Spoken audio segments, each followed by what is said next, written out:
Donc là je vais vous parler de la deuxième partie. Donc là je vous montre la deuxième partie de l'USB Screencast de Proto. Donc là c'est le PCB en fait de la carte mais sans les composants, donc les deux côtés. Donc là dans cette partie là je vais vous parler en fait de l'installation.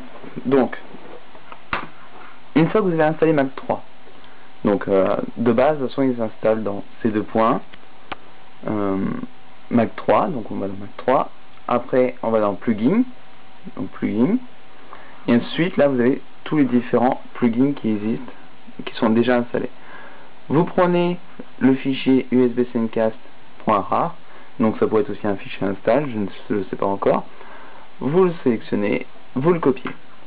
Ensuite, clic droit, extraire ici, il s'extrait. Il a créé plusieurs fichiers. Ça ne doit pas être dedans, je me suis planté. Donc il a créé plusieurs fichiers. Donc USB helioscastuniversel.dll qui correspond au plugin en lui-même. Et après vous avez un dossier qui a été créé avec USB Screencast SDK, USB Screencast Tester et USB Screencast V1. Donc au premier lancement de Mac 3, on lance Mac 3, il nous dit que le plugin n'est pas configuré, donc on doit le configurer pour l'USB Screencast. Ok, donc on va faire ça. Donc actuellement on fait plugin.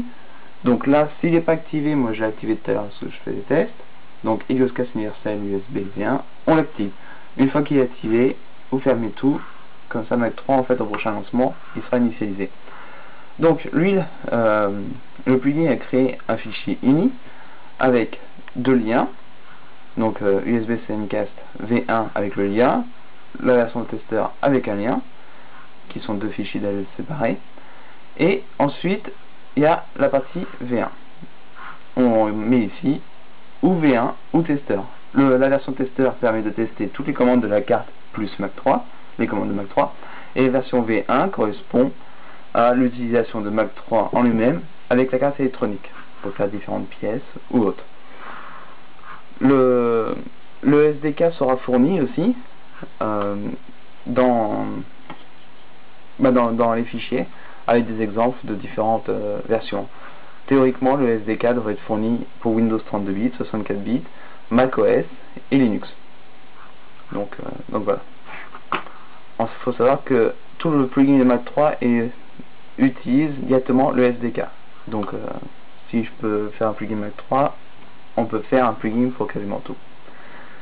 Donc voilà. Voilà pour la partie installation.